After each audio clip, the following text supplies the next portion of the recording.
Okay, item 3.3, the Perkins Career and Technical Education Improvement Act, Vice Chancellor Quinn Levin.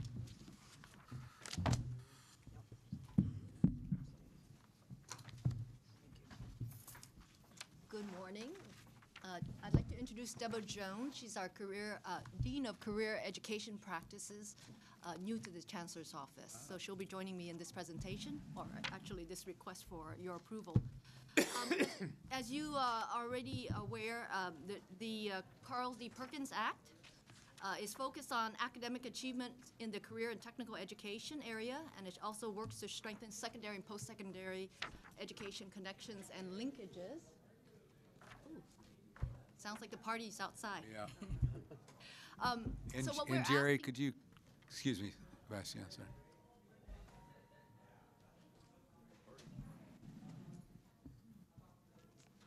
can you hear now? Please go ahead. So the current law extends the Perkins Act till the 2012-13 calendar year, and what we're asking for is on page 61, we're seeking your approval on the expenditure plan for the 2012 and 13 expenditure year. The dollars flow from the feds to the California Department of Education and then is distributed to us according to a formula. Mm-hmm. So, Questions, members? None. I have a question. Member Malumet, ask away. Is the formula predetermined? Is it negotiated every year? How often are you negotiating? Good morning. Thank you for this opportunity. The formula is predetermined by the federal government, and it's based upon the numbers of economically disadvantaged adults in California, in all of the states. So does the number change every year? The number changes a little bit every year. In fact, this last year, the number decreased and then was augmented. When the money gets to the California Department of Education, that formula has been negotiated by our board and their board, and it's a split, again, by the numbers of students, CTE students enrolled, economically disadvantaged CTE students enrolled in both systems. So that's what I was getting at. So that negotiated number between our board and their board, is there really a lot of negotiation, or it's just a formula? It's a formula. It was negotiated at the beginning of every act. It's negotiated. So in 13, 14, it will be time to renegotiate that formula. I just thought I heard in the back of my mind that we weren't meeting with them. We haven't had a need to meet. We haven't met with them for about 3 years. This act, the current Perkins 4 Act, will be sunsetting with 1213, and they're in the process of reauthorizing. We will again, that will be a need to meet, and so we will meet again. Okay, thank you. Member Reed. Hasn't there been some question about the reauthorization of these funds going forward? I thought the board had a discussion about a year ago that these funds may no longer be available after 13. Right now, they're counting on it. In fact, OVE just put together a design team, and I was back in Washington, D.C. a couple of weeks ago with 40 other people from different states working on the reauthorization of Perkins. They anticipate that the Perkins dollars will be level funded like they have been in the past and will continue to flow. Member Azumi. I just wanted to mention that when the negotiations start up again, that's when the Joint Advisory Committee on Career Technical Education would then become much more important. And so the folks who are on the committee at that time will have their work cut out for them. But I mean, I was on that committee and chaired that committee for a brief time, and so it's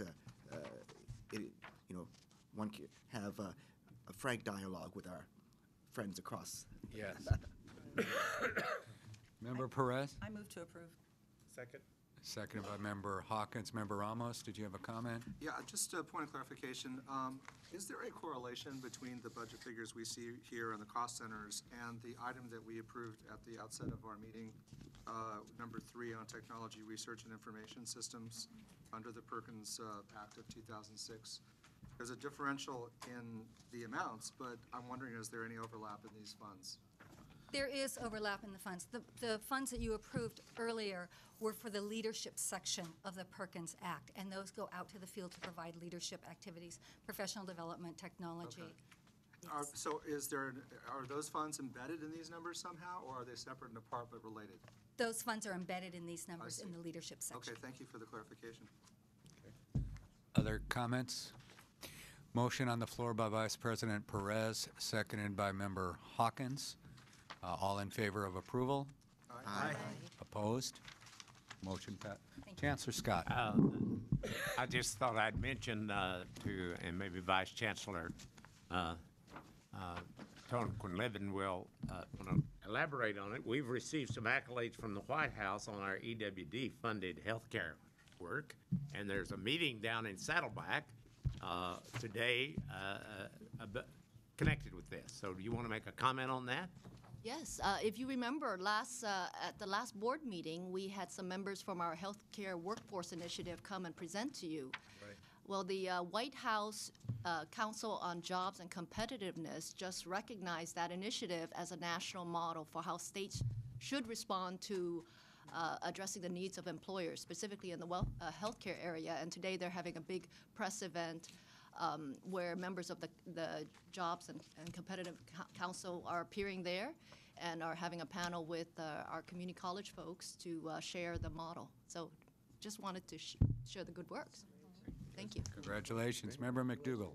Yeah, I'd like to ensure, President Himmelstein, that as a board, we communicate to the staff responsible for the leadership of this program our gratitude for their achievements. I think this is a marvelous recognition that is being received by the California community colleges.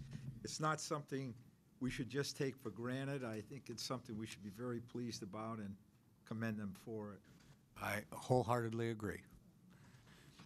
And I would like to suggest that Vice Chancellor Feast share a new collateral that has been developed to tell the story of what the community colleges are contributing to jobs and the economy.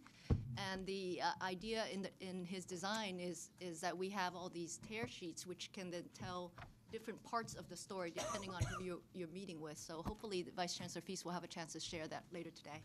Thank you. Thank you both.